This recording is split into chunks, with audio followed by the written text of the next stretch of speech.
Eto mga ka-agri, isineshare ko sa inyo dito sa vlog pa sa pamamagitan ng pagbablog para na sa ganun yung mga nagtatanim ng gulay, ng mga nagtatanim lang talaga ng sili, talong, ganyan, okra, kung ano pa mang gulay, ay matuto sila sa pagtatanim ng sibuyas.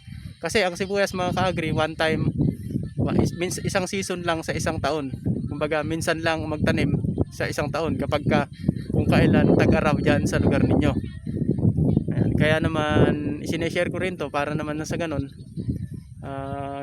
Kasi pagka tag-araw na mga ka-agri, hindi naman kaila sa atin na mababa yung presyo ng gulay. Kaya naman yung iba dapat mag-shift na sa may sibuyas, kasi ang sibuyas mga ka-agri, madalang yung nag-oversupply, saka yung buyer niyan kahit papano hindi nabawalan ng buyer ang sibuyas. Kaya ang sibuyas kasi madaling i-market talaga, sa totoo lang. Hindi katulad sa may sili, ayun, kapag kamura na, lugi ka na kapag kamura. Hindi katulad dito sa sibuyas, kapag kamura, kahit papano yung pagod mo mababayaran, mababalik yung gastos, tapos mababayaran, pero hindi pa rin maiaalis mga ka-agri yung malulugi ka kapag tinamaan ka ng kalamidad, halimbawa na bagyo, o kung hindi naman mga ka-agri, tinamaan kayo ng mga sakit kagaya ng yung mga rust, mga downy mildew, mga purple blotch, yung mga yan. Kung hindi naman tinamaan kayo ng insekto katulad ng mga harabas, doon nalulugi ang farmer ng sibuyas. Pero pag walang ganun, kahit mura yung sibuyas, sa market walang problema sa market mga ka-agri. Tapos yun nga, nalulugi lang dahil sa mga nabanggit ko na yun. Pero kung wala namang mga ganon, kahit mura nga ang sibuyas, siguradong kikita tayo. Hindi man tayo kikita, yung pagod natin siguradong mababayaran yun. Yun.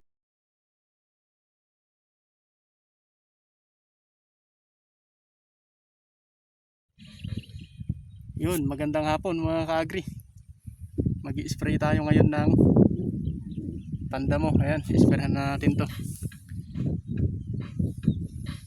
I-sprayhan natin ng pandamo mga ka-agri para mamatay yung mga damo na nandito bago natin pataniman. Dapat mapatay natin yung damo dahil pinatubo muna natin yung damo. Papakita natin mga ka-agri yung i-sprayhan natin. Ito mga ka-agri yung pinatubo na natin na damo. Ito yung pinatubigan natin nung nakarang araw. Ayan, tubo na siya. Ayan, ang dami niyang damo mga ka-agri na lumabas. Ngayon, kailangan isprayhan natin siya ng gold saka mga ka-agri, select. Dahil may dito, may paragis. Yung gold mga ka-agri, halos papatayin niya na lahat maliban sa medyo malalaking damo na. Yung ibang damo mga ka-agri hindi kayang patayin ng gold, kaya naman nahaluan natin na select, lalo na yung paragis mga ka-agri. Meron ditong paragis. Ayan. Lalo na dun sa lugar na yan, sa taas na yan. Marami diyang paragis, kaya naman kailangan mag-spray tayo ng select. Yung paragis mga ka-agri, alam ng lahat ng nagsisibuyas yan, hindi kayang patayin yan ng one side. Ang papatay dyan yung Cleto D.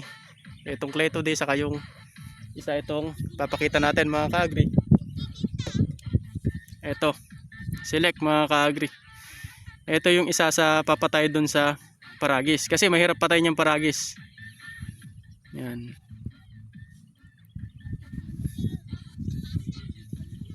Yan, ganyan lang mga ka-agri. Tapos may pa isa-isa na ganyan. Ito hindi mapapatay ng gold to, dapat yun. Ito yung systemic na insecticide katulad ng clear out. Kaya lang ang kwan nga dito mga ka-agri, hindi na kami pwedeng mag-spray ng systemic. May mga glufosinate at glyphosate kasi nga sinusundan na ng manananim, kaya naman ang i-spray na lang natin yung gold saka select. Ito mapapatay naman to, ay hindi ito mapapatay, aantala niya lang, kumbaga aalisin, mamamatay itong talbos nito, pero magkakaroon ulit yan ng sway. Pero pa isa-isa lang naman yan mga ka-agri, kaya okay lang. Papatayin to ng gold, hindi siya pala totally papatayin. yun nga, yung sinabi ko kanina, yung talbos lang yung mamamatay dito, tapos magkakaroon din siya ng suwi. Yun. So pagka may tumubo na ulit, mag-spray naman ulit tayo ng gold, kaya tsaka yung select, kaya naman yung tutubo na yun, mapapatay natin na mapapatay. Kumbaga maantala lang siya natin na maantala, hindi siya natin mapapatay. So ayan mga ka-agri, ito yung sprayer na ginagamit natin. Ayan. Bali titimplahan natin to ng select. Ayan. Ito select mga ka-agri, siguro baliktad lang sa may camera kasi nga naka front camera tayo. So ito select, ang timpla nito pagka yung wala pang tanim ay 50, maganda 50 ml, pero sa akin pinupulido ko, kumbaga mabagal lang yung lakad ko, ginagawa ko lang 30 ml sa 16 liters na knapsack sprayer. Ayan. Tapos ang ihahalo natin, ito gold to mga ka-agri, pang sibuyas talaga siya. So ang timpla natin dito mga ka-agri ay lang 25, dahil wala pang tanim mga ka-agri. 25 ml yung 16 liters na sprayer. Inuulit ko mga ka-agri, ito yung ini-spray natin dahil sinusundan na ng tanim. Kapag hindi siya sinusundan ng tanim, mas maganda ang i-spray niyo yung glufosinate o glyphosate, gaya ng Basta. Pagka glufosinate, Basta, yung mga Bestaquat, marami dyan mga ka-agri, yung 150 SL, yan yung glufosinate. Yung glyphosate naman mga ka-agri, yun yung systemic na insecticide. Yung glyphosate na systemic insecticide, kagaya ng Clear Out, yung mga Roundup, yung mga yan, mga Triple 8, yan yung mga glyphosate na systemic. Pagka na-sprayan nyo siya, kung lahat yan mamamatay hanggang ugat. Yung 150 SL naman, kung ano yung i-sprayan mo, yun lang yung tatamaan. Kahit tamaan mo yung dahon, kung hindi mo tatamaan yung lahat mga ka-agri, hindi siya mamamatay. Kaya nasa inyo mga ka-agri kung ano yung dapat yung i-spray. Pero sa akin ganito lang muna, etong dalawa lang na to, para mapatay natin yung mga damo na maliliit pa naman, kayang-kaya pa nito. Sa totoo lang, ito ginagamit itong mga to sa 2 to 3 leaf stage pa lang siya. Dapat hanggang 2 to 3 leaf stage, yun yung kaya niyang patayin. Pagka lumampas na doon, hindi na nito kayang patayin. Kahit to, parehas lang. Hindi niyan, ito naman select. Pagka yung mga mahaba ang dahon, katulad ng mga mga damo na paragis, mga mahaba ang dahon, hindi siya bilog-bilog, kayang patayin ito kahit medyo malalaki. Hindi man totally mapapatay, pero talagang maapektuhan ng select. Pero pag maliliit pa, sigurado tepok, lusaw mga ka-agri. Malakas to, malakas.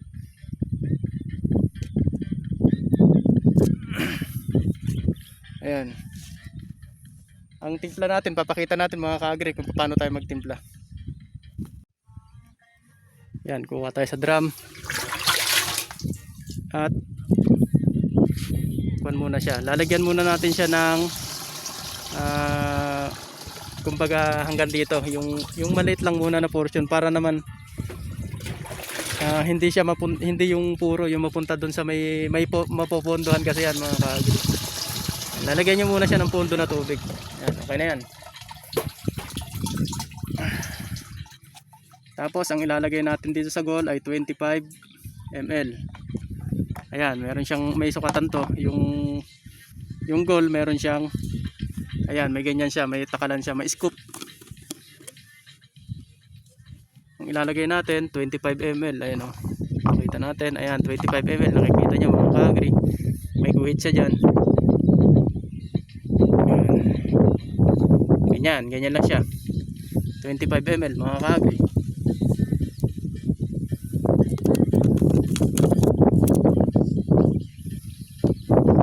Pero kapag ka nakatanim na mga ka-agri yung ganyan, bago kayo mag-abono, nag-i-spray kasi ng goal at saka one side. Ngayon, ito kapalit naman ng one side. ang ilalagay nyo lang 10 ml lang pag may tanim na mga ka-agri. Huwag kayong mag to 25 kasi susunugin na yung tanim ninyo. 10 ml lang, okay na yon. Pang maintenance nyo every week mga ka-agri, dapat naglalagay kayo ng gold 10 ml. Tatalakayin natin yan sa susunod na kwan natin, na kapag ka nasa actual na tayo. So ngayon ito muna mga ka-agri.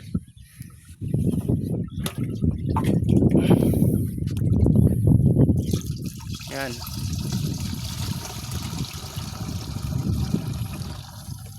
Ganyan lang siya.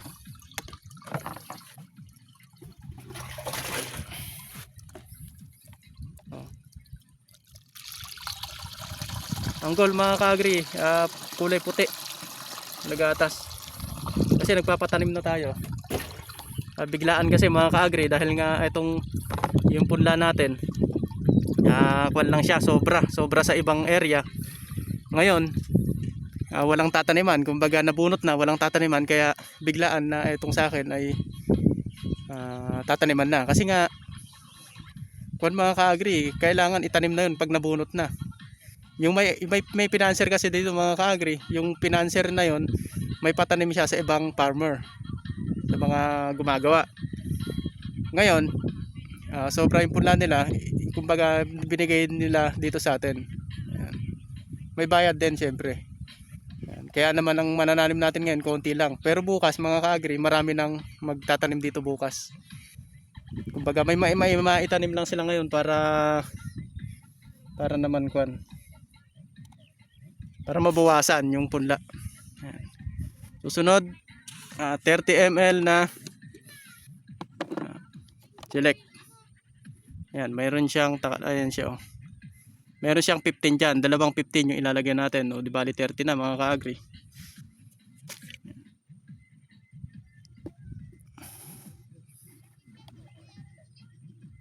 Oops. Ayan. Itong hirap mga ka-agri pag wala tayong cameraman. Pero okay lang. Importante na ipapakita ko sa inyo mga ka-agri. Kaya kung nagustuhan nyo tong video na to mga ka-agri at umabot kayo rito, paki-like naman mga ka-agri bilang suporta sa munting channel ko mga ka-agri. Ayan.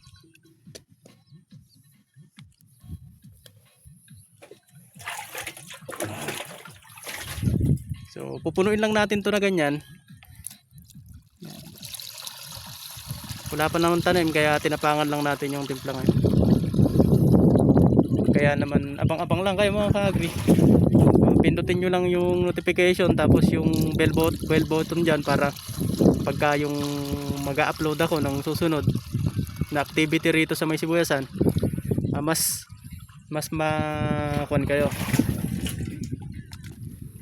mas ma-update kayo.